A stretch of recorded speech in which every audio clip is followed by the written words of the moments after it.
right. So, San Jose was pretty much what we expected them to be. They served a little tougher than I thought, and they served really cleanly. 4 aces and 1 error, and that's a good ratio.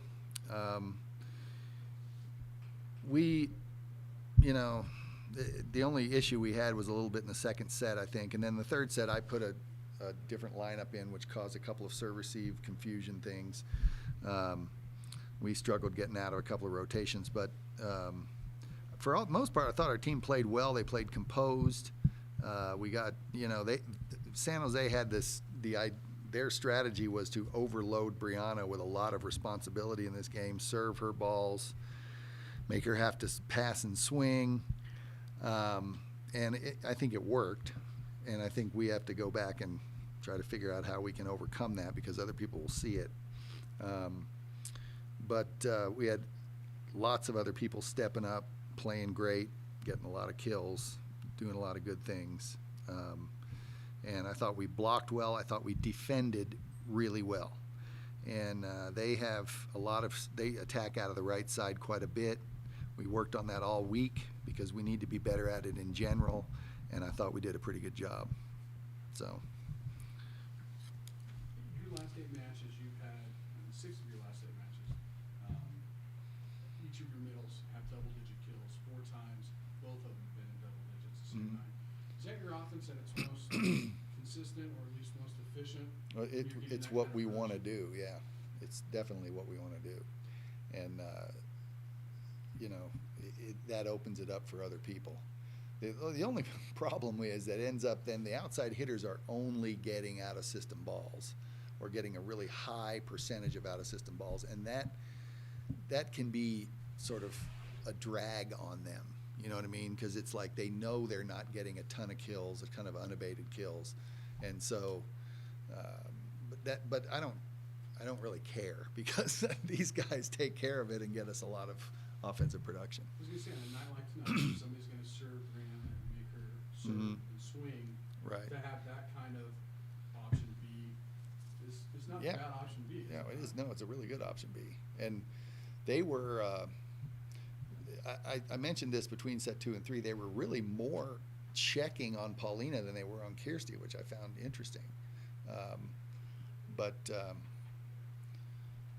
They both were very efficient, took care of a lot of balls tonight. Do you feel like you've gotten into a little bit of a groove, because in 5 of those matches you hit better than 600?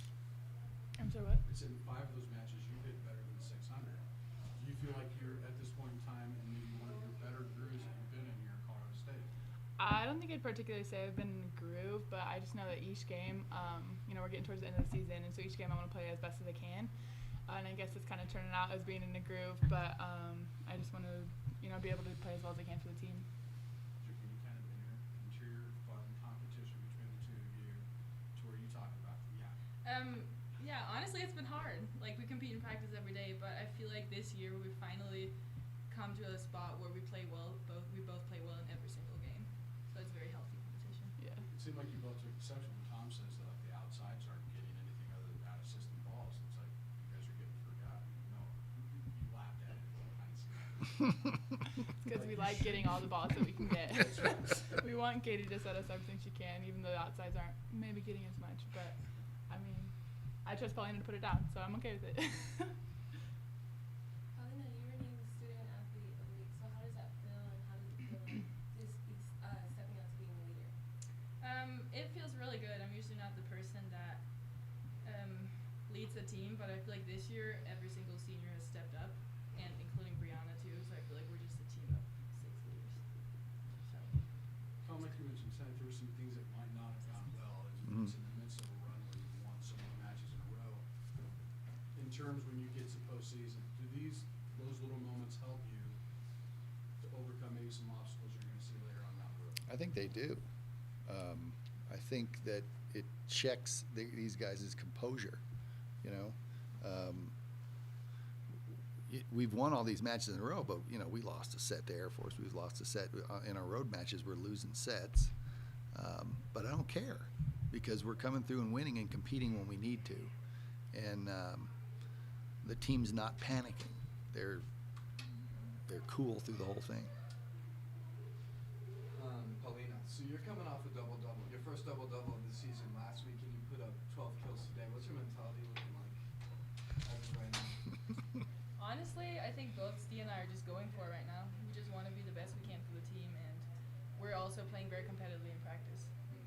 Well, and for all three of you, you got 19-1, 18 straight, undefeated in the Mountain West. It's a hell of a run. So how's that affecting everyone's mentality? I think that we all know that that puts a huge target on our back. Everybody always mentions like, oh, what if you hadn't lost that one set? But I think that, you know, having this winning streak and having one, you know, loss under our belt gives us like that target, like, oh, we're beatable, but they want it to come at us even harder. And so I think that helps our mentality that every game we go into, we know that the other team's going to play their best against us. And so that gives us the mentality that we still want to play our best no matter who we're facing.